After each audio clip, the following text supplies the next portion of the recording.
Jiwa sejoli mencari cinta, cinta bersemi saat pandemi. Masker dan vaksin mengikat janji, janji setia, setia abadi.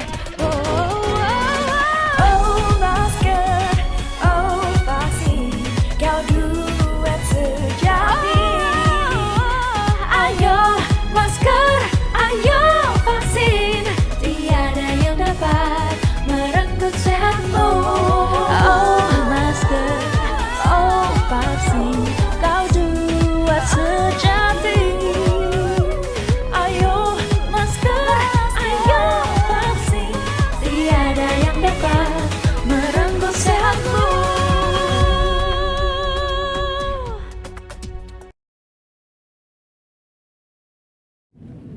Assalamualaikum warahmatullahi wabarakatuh. Selamat sore, salam sejahtera untuk kita semuanya. Hari ini saya akan menyampaikan perkembangan penanganan COVID-19 di Indonesia yang terkini. Berkaca pada pengalaman kenaikan kasus yang telah beberapa kali kita hadapi pasca periode libur panjang, saya ingin kembali mengingatkan bahwa kita masih perlu untuk tetap waspada dengan senantiasa menegakkan disiplin protokol kesehatan dalam setiap aktivitas yang kita jalani. Setidaknya terdapat 3 hal yang menjadi dasar kehati-hatian ini, yaitu yang pertama, kegiatan silaturahmi yang kita lakukan pada periode Idul Fitri yang akan datang banyak melibatkan interaksi dengan kelompok rentan seperti lansia, anak-anak, dan penderita komorbid. Yang kedua, risiko terpapar virus menjadi lebih besar bagi masyarakat yang baru saja melalui perjalanan jarak jauh serta mengunjungi fasilitas umum dengan kepadatan tinggi. Yang ketiga, keberadaan kasus tanpa gejala di sekitar kita. Bukan tidak mungkin kita tertular dan menjadi sumber penularan. Yang keempat, melihat 3 lonjakan kasus yang lalu, nyatanya terjadi di tengah kebijakan pembatasan mobilitas selama periode libur panjang, termasuk Idul Fitri. Namun saat ini pemerintah telah melakukan penyesuaian kebijakan, yakni tidak lagi dilakukan pembatasan mobilitas sehingga berpotensi meningkatkan mobilitas masyarakat dalam jumlah yang besar. Gelombang pertama terjadi pasca periode Natal 2020 dan Tahun Baru 2021. Kasus positif melonjak hingga 3 kali lipat dan mencapai puncaknya hingga 14.500 kasus, serta terjadi lonjakan kasus kematian hingga berkisar 500 kasus dalam sehari. Gelombang kedua terjadi pasca periode Idul Fitri di bulan Mei 2021 di tengah keberadaan varian Delta. Kasus positif melonjak sangat tajam hingga pada tanggal 15 Juli 2021, kasus harian mencapai titik puncaknya hingga 57.000 dalam 1 hari. Hal ini juga diikuti dengan kenaikan angka kematian hingga mencapai lebih dari 2.000 kasus dalam 1 harinya. Baik angka kasus positif dan kematian di masa gelombang kedua ini mencapai 4 kali lipat lebih tinggi dibanding puncak gelombang pertama. Sedangkan gelombang ketiga terjadi pasca periode Natal dan Tahun Baru di tengah keberadaan varian Omikron. Penambahan kasus positif ini mencapai puncaknya pada tanggal 16 Februari 2022 yang melebihi rekor pada puncak gelombang 2 yaitu hingga 65.000 kasus positif dalam 1 hari. Padahal sebelumnya selama 4 bulan berturut-turut, kasus tengah mengalami pelandaian hingga titik terendahnya. Meskipun demikian, berbeda dengan gelombang 1 dan 2, angka kematian tidak melonjak sebesar pada lonjakan pertama dan kedua. Fakta bahwa setelah melandai cukup lama pun, kasus tetap dapat melonjak, serta adanya penyesuaian kebijakan yang berbeda di tahun ini dengan tahun-tahun sebelumnya. Tentunya kita dapat memetik pelajaran untuk terus mengupayakan agar kasus yang saat ini sudah berhasil ditekan tidak naik kembali, bahkan hingga memicu gelombang baru. Hal ini tentunya perlu menjadi kewaspadaan bagi kita agar lebih berhati-hati, jangan sampai kita merasa terlampau aman untuk melakukan hal-hal yang berisiko menyebabkan lonjakan kasus. Untuk itu tidak lelah saya ingatkan, di masa penyesuaian kebijakan ini, tanggung jawab kita untuk tetap disiplin memakai masker, menjaga jarak, menghindari kerumunan dan mencuci tangan menjadi kunci utama agar virus tidak meluas. Ingat, meskipun vaksin dapat menjaga kita dari keparahan gejala, risiko perawatan di rumah sakit hingga kematian, virus yang ada di tubuh kita ketika kita tertular masih berpotensi menulari orang lain. Terlebih lagi di masa mudik dan silaturahmi, kita memiliki risiko tinggi terpapar virus pasca perjalanan jarak jauh dan tentunya akan berisiko pula menularkan karena akan berjumpa dengan kelompok rentan seperti orang tua, kemudian penderita komorbid dan anak-anak. Mari kita cegah agar jangan sampai kita terpapar virus sama sekali dengan menerapkan disiplin protokol kesehatan. Mudik aman, jangan bawa virus pulang. Selanjutnya saya akan mengajak masyarakat untuk senantiasa berusaha tetap sehat dan bugar selama periode bulan Ramadan. Hal ini dapat tercapai jika kita dapat menjalani perilaku bersih dan sehat yang dibarengi dengan kepatuhan tinggi menjalankan kebijakan penanganan COVID-19. Dengan ini, kemenangan Hari Raya Idul Fitri yang aman dan khidmat dapat tercapai. Perlu digarisbawahi bahwa baik periode Ramadan saat ini maupun pasca Hari Raya Idul Fitri nanti, protokol kesehatan tetap harus menjadi prioritas dalam menjalankan aktivitas. Ingat, walau kasus sudah melandai, tapi virus COVID-19 tidak sepenuhnya hilang dan pandemi belum berakhir. Pertama, di bulan Ramadan ini umat Islam menjalankan rutinitas dengan ritme yang cukup berbeda dari 11 bulan lainnya. Oleh karena itu diperlukan penyesuaian dalam beraktivitas demi tubuh yang senantiasa sehat karena imunitas tubuh yang juga ikut terjaga. Perilaku yang harus dilakukan yaitu mengusahakan tidur dengan durasi yang cukup, sekitar 8 jam per hari untuk orang dewasa. Kemudian masyarakat diminta cermat memilih waktu tidur di tengah rutinitas ibadah dan aktivitas di siang hari, agar kebutuhan tubuh untuk istirahat dapat terpenuhi dengan baik. Berikutnya adalah tetap terhidrasi. Walaupun berpuasa, kebutuhan 8 gelas air putih per hari harus tetap dipenuhi. Konsumsi air saat waktu berbuka dan sahur secara bertahap. Lengkapi juga kebutuhan hidrasi tubuh dari asupan makanan lainnya seperti buah dan hindari konsumsi minum berkafein. Makan makanan yang sehat dan bernutrisi. Hindari makan makanan dengan kadar gula dari pangan olahan dan siap saji yang umumnya cepat membuat lapar serta kontrol konsumsi garam agar tidak menyebabkan cepat merasa haus saat berpuasa. Kemudian memadatkan aktivitas di awal hari agar tidak terlalu letih dalam menjalankan puasa sampai waktu berbuka. Kemudian tetap aktif dengan berolahraga, lakukan aktivitas fisik ringan untuk mencegah lesu saat beraktivitas.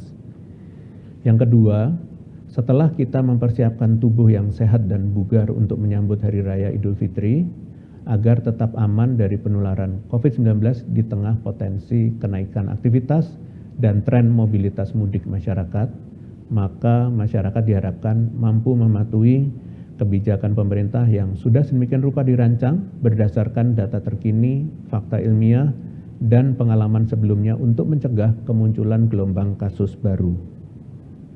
Singkatnya, khusus menyambut periode Lebaran dan mudik ini, terdapat 4 aspek aktivitas masyarakat yang diatur, yaitu syarat pelaku perjalanan dalam negeri. Masyarakat yang hendak bepergian harus memenuhi syarat perjalanan sesuai riwayat vaksinasi. Dengan ketentuan yaitu yang pertama, tidak wajib menunjukkan hasil tes COVID-19 jika individu sudah di-booster dan akan menjadi wajib menunjukkan hasil tes jika belum. Yang kedua, masyarakat yang telah divaksinasi 2 kali maka wajib menunjukkan hasil tes antigen 1 kali 24 jam atau PCR 3 kali 24 jam sebelum keberangkatan. Yang ketiga, Untuk yang baru divaksinasi 1 kali, wajib menunjukkan hasil tes PCR 3 kali 24 jam sebelum keberangkatan. Khusus bagi orang yang memiliki alasan kesehatan tertentu atau komorbid sehingga tidak bisa divaksinasi, wajib menyertai hasil tes negatif PCR 3 kali 24 jam sebelum keberangkatan dengan surat keterangan dari rumah sakit bahwa tidak bisa divaksinasi. Khusus anak-anak usia 6 sampai dengan 17 tahun dapat bebas dari wajib testing jika telah divaksin dosis kedua. Sedangkan untuk anak usia di bawah 6 tahun, tidak diterapkan kebijakan testing dengan syarat pendamping perjalanan telah memenuhi syarat perjalanan sesuai ketentuan. Kemudian perlu menjadi catatan bahwa kelengkapan berkas ini akan diperiksa di titik keberangkatan dan beberapa titik selama perjalanan.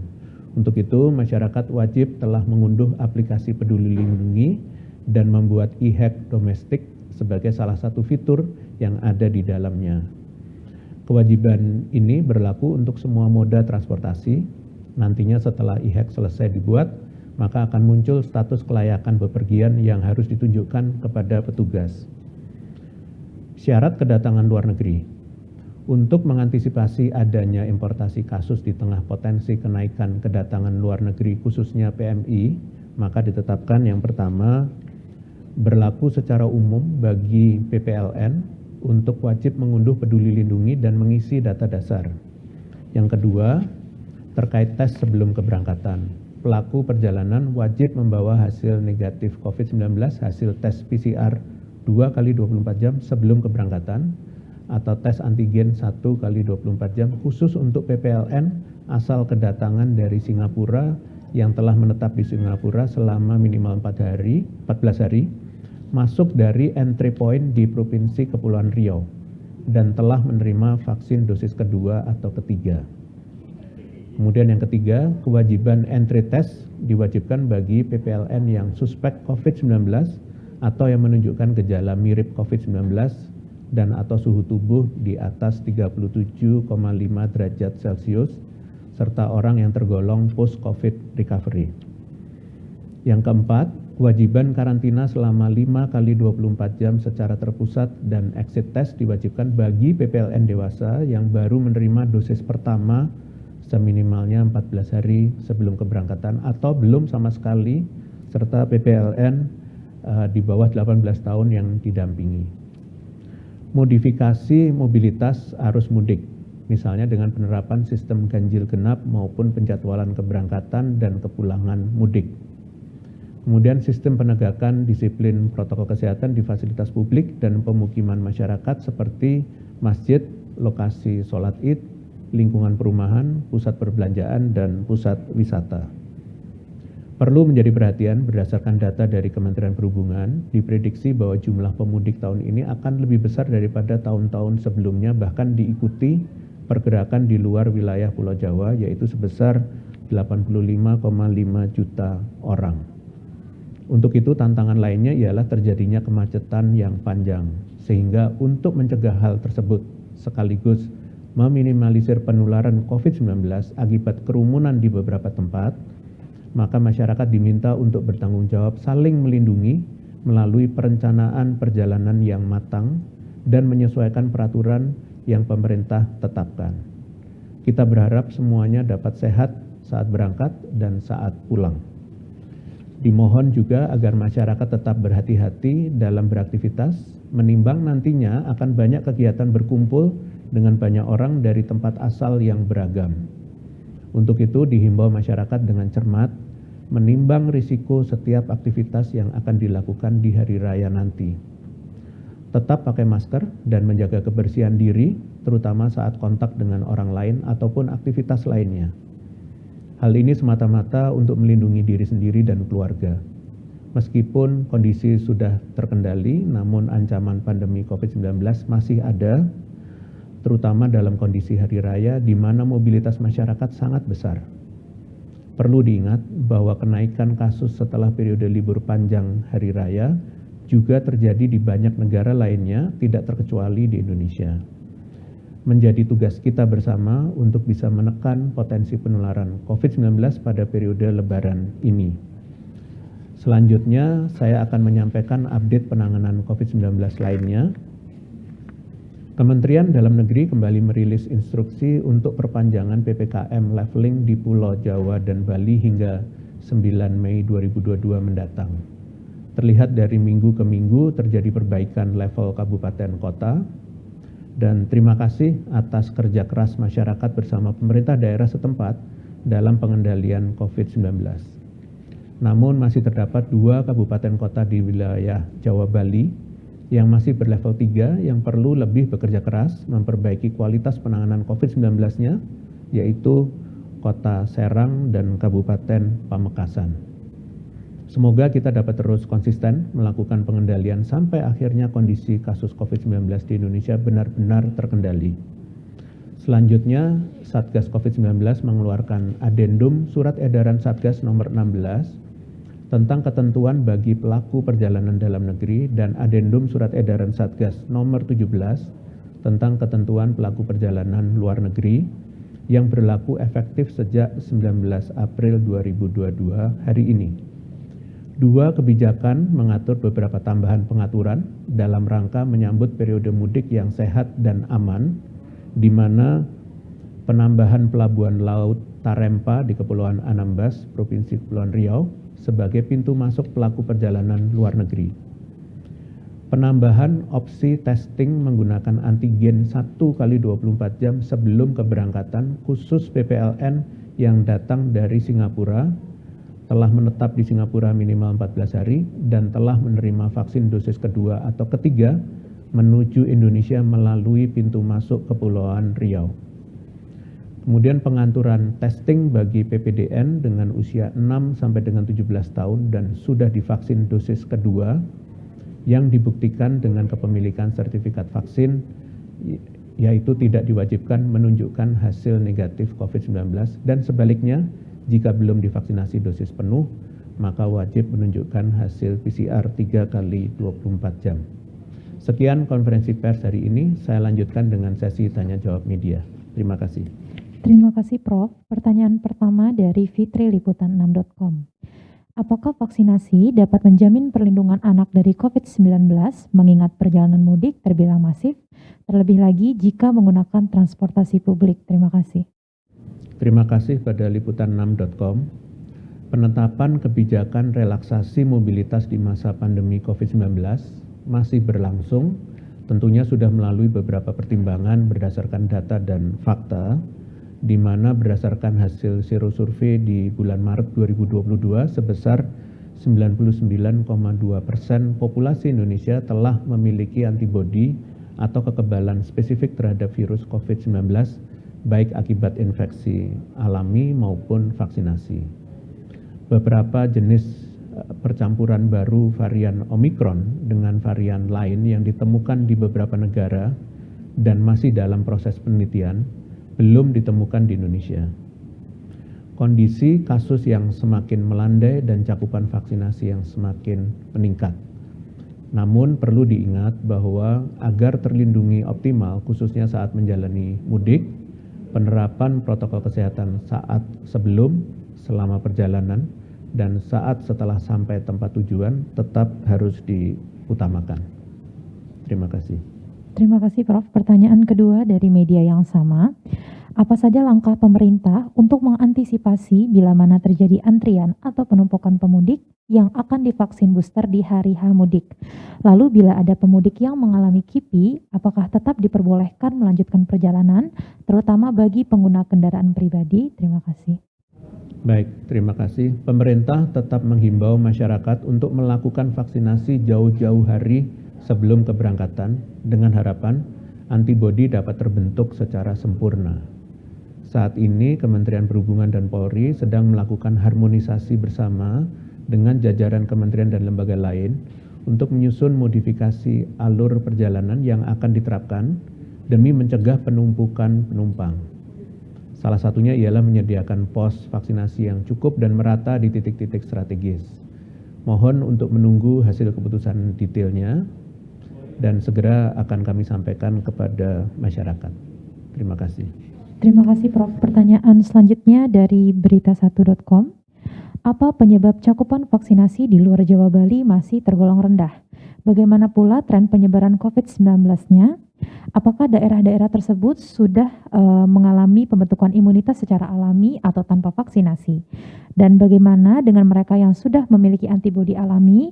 Apakah masih perlu menggunakan sertifikat vaksin untuk bisa beraktivitas? Terima kasih. Baik, terima kasih berita1.com. Saat ini secara nasional kondisi penularan masih cukup terkendali, bahkan dengan hasil serosurvei terkini, pembentukan antibodi terhadap COVID-19 secara nasional juga tinggi. Walau begitu, vaksinasi tetap harus dilakukan terlepas dari kondisi kasus yang terjadi di suatu wilayah. Terlebih lagi, pada prinsipnya kekebalan komunitas yang terbentuk pada suatu wilayah dapat memberi perlindungan pula pada wilayah lainnya. Semakin tinggi pemerataan kekebalan komunitas ini, maka perlindungan nasional yang terbentuk dapat semakin optimal. Bahkan termasuk bagi orang yang sudah pernah tertular, vaksinasi tetap harus dilakukan mengingat hasil penelitian dan rilis organisasi dunia seperti WHO dan CDC yang menyatakan bahwa potensi tertular kembali yang lebih besar pada orang yang pernah tertular dan tidak divaksin. Kedua hal ini menjadi landasan bagi pemerintah pusat bersama pemerintah daerah setempat untuk terus berupaya melakukan percepatan dan perluasan cakupan vaksinasi. Khususnya terkait sertifikat vaksin, dokumen ini tetap harus ditunjukkan melalui aplikasi Peduli Lindungi sebagai bukti resmi bahwa seseorang telah divaksinasi dan demi aktivitas yang produktif dan aman COVID-19. Terima kasih. Terima kasih Prof. Pertanyaan terakhir dari Akbar Bisnis Indonesia. Apakah kegiatan sholat Id pada tahun ini boleh diselenggarakan? Terima kasih. Terima kasih kepada Bisnis Indonesia. Sesuai surat edaran Kementerian Agama nomor 8 tahun 2022, pada tahun ini umat Islam dapat melaksanakan di Hari Raya Idul Fitri, khususnya salat Idul Fitri 1 Syawal 1443 Hijriah, di masjid maupun di lapangan terbuka, sesuai dengan ketentuan syariat Islam, dengan catatan tetap memperhatikan protokol kesehatan khususnya memakai masker secara sempurna. Baik, terima kasih. Dengan demikian konferensi pers berakhir. Terima kasih atas perhatiannya. Selamat sore. Wassalamualaikum warahmatullahi wabarakatuh.